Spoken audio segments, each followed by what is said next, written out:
que continuaría Fer con el Antiguo Testamento, y empieza otra materia que dice Iglesia de Creyentes 1, ¿no es cierto?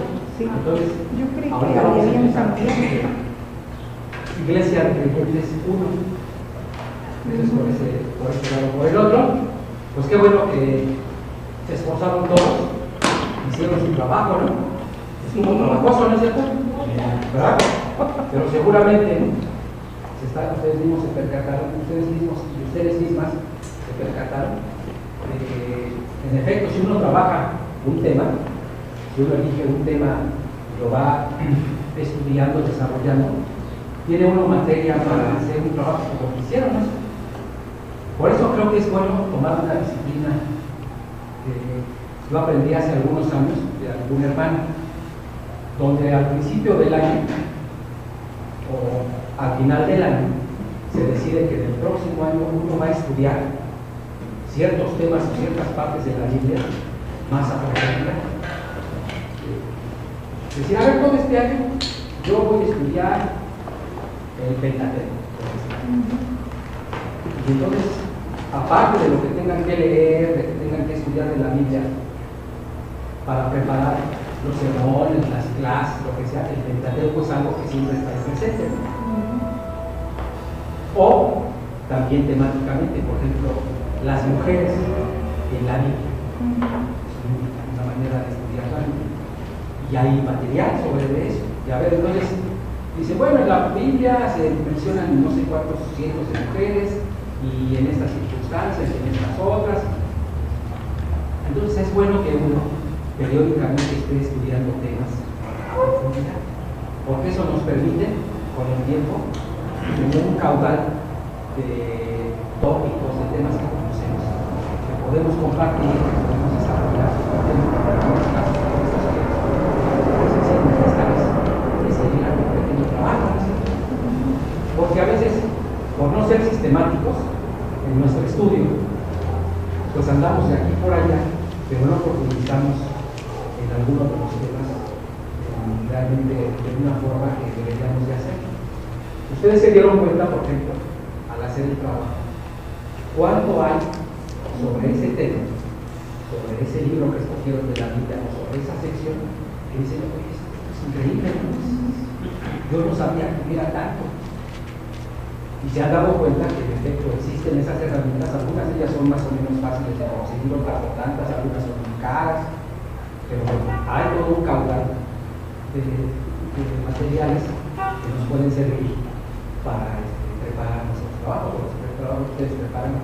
Precisamente en la semana pasada, ¿no? Fuimos Oscar Jaime y yo a la librería Maranata, la que abrieron ahora en el sur de la ciudad, ahí en División del Norte. Miguel Ángel de Quevedo. Creo que todos ustedes conocen el Maranata del centro, ¿no? Pero esta es una sucursal nueva. Bolívar, que tiene 4 niveles, ¿verdad? Sí. Y ahí precisamente me acordé de este libro, porque había un libro que era sobre Lucas 15, y particularmente sobre la parábola de Jesús.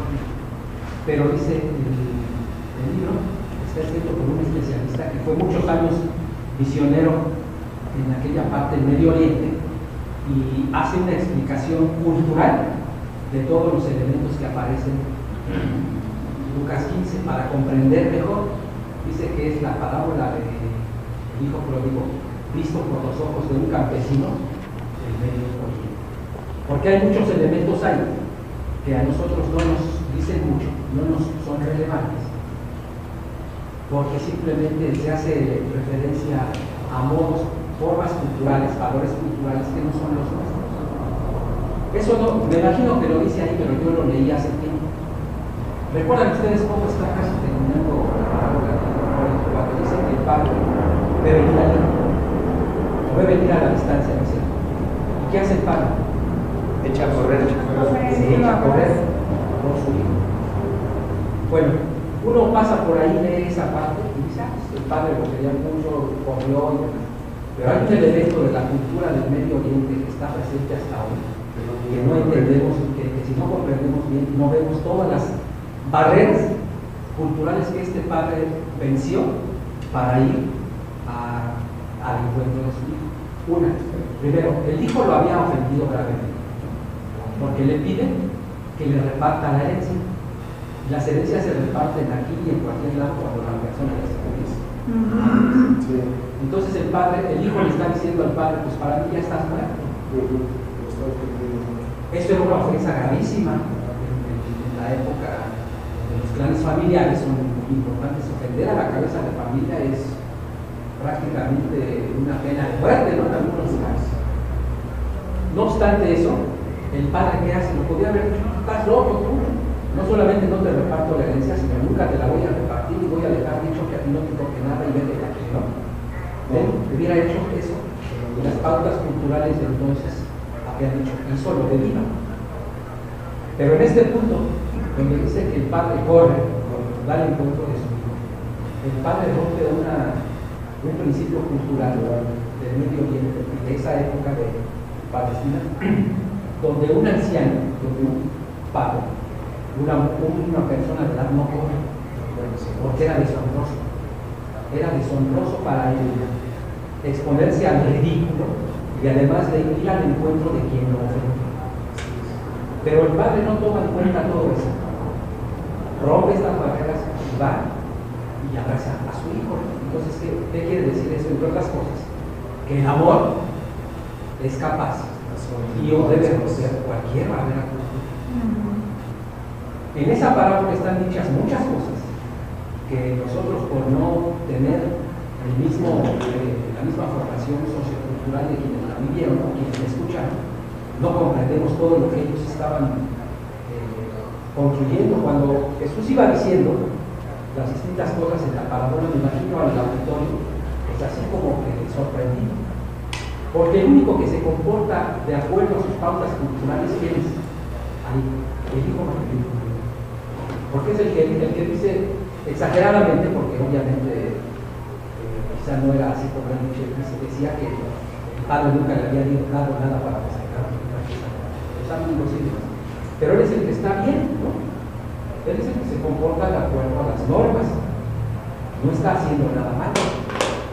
Pero otra vez el amor, la misericordia, el evangelio vence todas estas barreras y nos deja una serie de enseñanzas, esa parábola que nosotros tenemos que actualizar y que nosotros debemos valorar en todo lo que esta parábola, esta enseñanza tiene para nosotros. ¿Sí?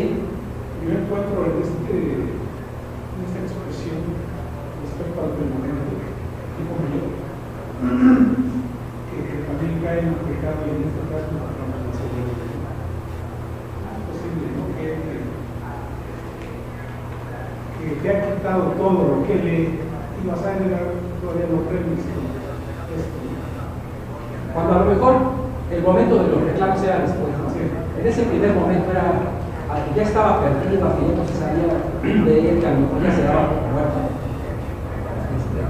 Aparece y pues lo que hay que hacer es regocijarse. Ya después a lo mejor una cosa es válido, pero lo primero es alegrar por el acontecimiento milagroso de que este hijo regresara. Entonces, por ahí. Pero bueno, yo les recomiendo que escojan, que elijan algunos temas en los que resta este año para leer, para estudiar, para hacerse de uno o dos comentarios, si es que escogen un libro de la Biblia, y entonces estudiarlo a profundidad, o un tema, por ejemplo, puede ser algún tema de historia, puede ser algún tema de la cultura, puede ser de distintas cosas, pero uno, en la medida en que va siendo sistemático, va uno ahondando en algo y va generando más conocimiento y le puede dar a los demás. Bueno, ahora sí entrando en materia,